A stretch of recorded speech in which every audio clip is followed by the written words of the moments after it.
Good evening. The head of the Met has hit out at what he called an army of armchair commentators who film officers on duty and then scrutinise them online. So Mark Rowley thinks it's damaging morale amongst some in his force and could also deter people from becoming officers if they're constantly captured online. But the Mayor told ITV News London that in some circumstances, filming officers on duty could be useful. Our political correspondent Simon Harris has our report. When a poster proclaiming Hamas is terrorist appeared during Saturday's pro-Palestine march, it didn't last long. The police response was quick too. Officers arrested the man with the poster, although he was later released.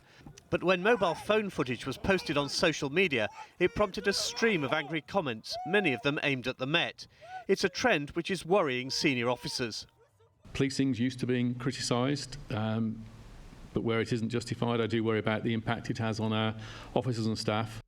That was the Commissioner speaking last week. Today he went further, writing in a blog, "There aren't many professions where from the minute you arrive at an incident to the minute you leave, you are filmed and then critiqued by an army of armchair commentators." It's terrible if you're trying to do a difficult job in very, very stressful situations.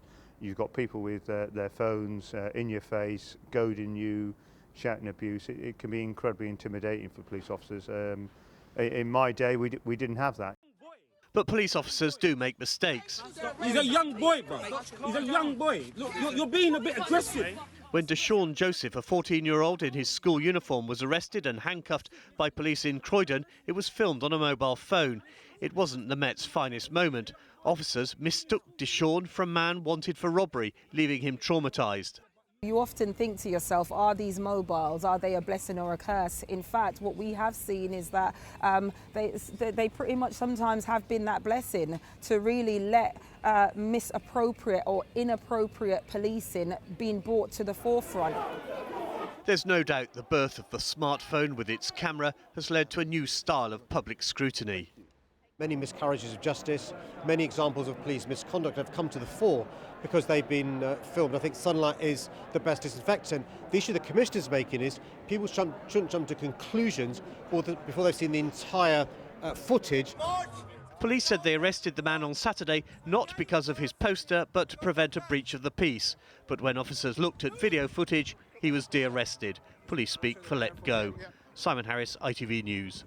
Good evening. Diane Abbott has said it's frightening that a Conservative Party donor said looking at her made you want to hate all black women and that the Hackney MP should be shot. She says she fears for her safety.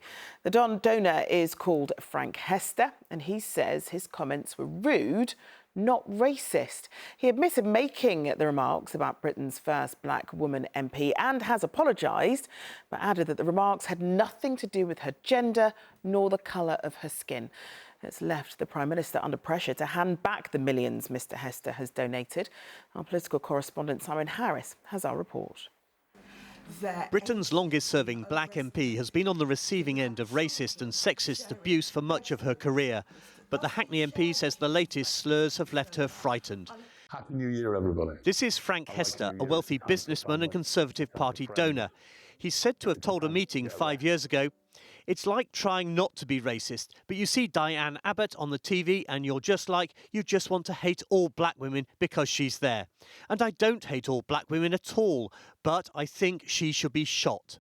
This is utterly revolting, racist and insightful language. It has no place in our politics and public life. Diane Abbott released a statement saying, "It is frightening. I am a single woman and that makes me vulnerable anyway, but to hear someone talking like this is worrying." He stipulates all black women, and this is the thing which is traumatising, and it's generational trauma. You know, when I heard that, it reminded me of the person who threatened to shoot me. And we went to the police and luckily he was found guilty. Hester apologised for being rude to Abbott, but insisted his comments had nothing to do with her gender or skin colour. And government ministers, under pressure to return his £10 million donation, seemed to accept his explanation. He has, as I understand it, apologised for those remarks. I think the critical point here is I don't think what he was saying was a gender-based or a race-based comment, but it was clearly inappropriate. He has apologised, and I think we need to move on from that. The Israelis are bombing Gaza. Even among Labour Party members, Diane Abbott divides opinion. Last April, she lost the party whip after comments she made to a newspaper were branded anti-Semitic by the Labour leader. Yet she also commands huge affection. Ron Mashiso is a Conservative councillor in Chiswick. For me, as a young black man coming through, looking at people like Diane Abbott trailblazing their way through government, through parliament and so on, and through culture in this British society is huge for us. So she holds a massive, massive place in my heart. In her statement, Diane Abbott also said she was hoping for public support from Sir Keir Starmer. That appeared to be a coded message to the Labour leader for her to be allowed back into the parliamentary party. But tonight, a Labour Party spokesperson said Diane Abbott was still suspended and there was no update on whether she would be allowed to stand as a Labour candidate at the next election. And Simon, there's been some developments in the last hour, haven't there? Yes, Frank Hester has now been referred to the Parliamentary Liaison and Investigations Unit. All day long, the government official line has been that Hester has apologised and what he said he didn't mean to be racist. But tonight, the Business Secretary, Kemi Badenoch, appears to have broken ranks because she's just tweeted Hester's 2019 comments, as reported, were racist. I welcome his apology. Abbott and I disagree on a lot, but the idea of linking criticism of her to being a black woman is appalling. It's never acceptable to conflate someone's views with the colour of their skin. We've also heard today from Sir Keir Starmer when he spoke to ITV's Lorraine. I'm sorry. This apology this morning that is pretending that what was said wasn't racist or anything to do with the fact she's a woman, I don't buy that, I'm afraid. And I think that it's time the Tory party called it out and returned the money.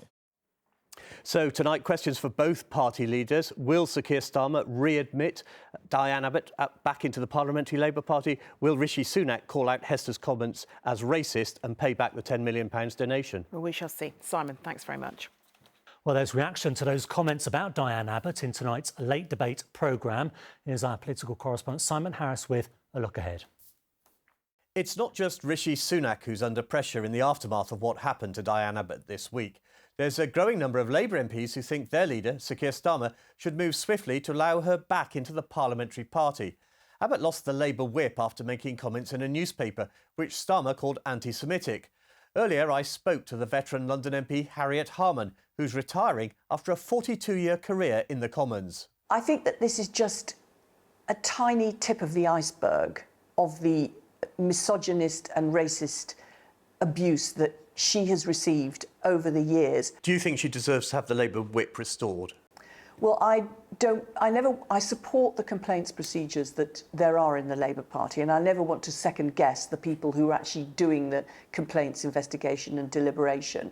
And I very strongly support Keir Starmer's drive against anti-Semitism. Having said that, I wouldn't like to see the end of Diane Abbott in Parliament after her long career in Parliament, her leaving without being back in the Parliamentary Labour Party. So I hope the situation can be resolved.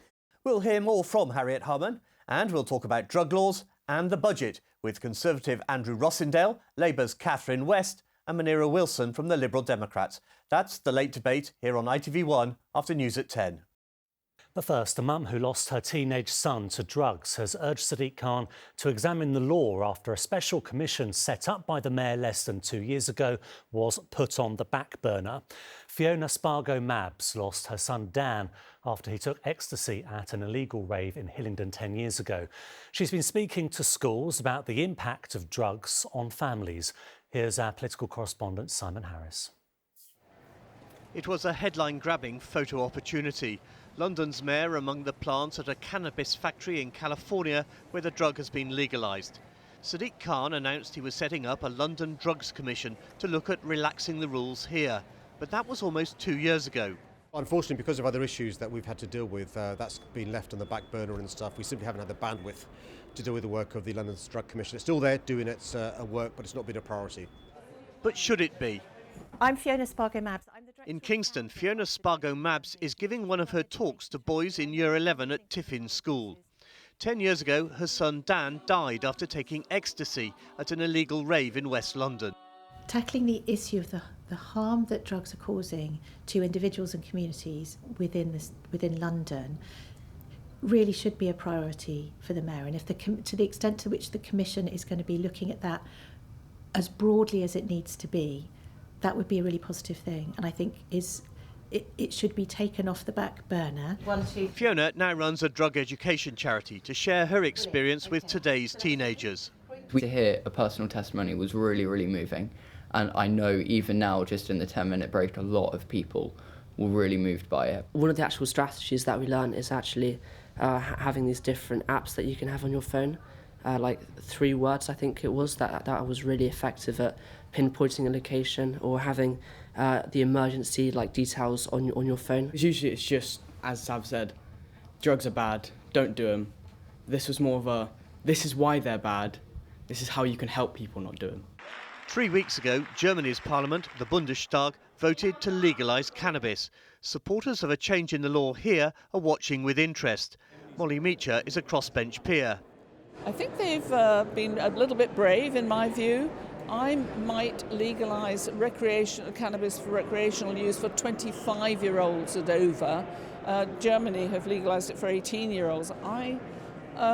Cannabis is much safer than alcohol or cigarettes, for example. So you could argue, why on earth not? Researchers at King's College London are carrying out a survey of 4,500 people to try to find out why some cannabis users become psychotic, but others don't. Personally, I don't think legalisation would be progress. I think we would need, for example, to have a lot more psychiatrists to deal with the consequences. We would have more traffic accidents. We would have more children overdosing on cannabis that looks like sweeties. The future of Sadiq Khan's Drugs Commission now appears to rest on the outcome of May's mayoral election. Simon Harris, ITV News.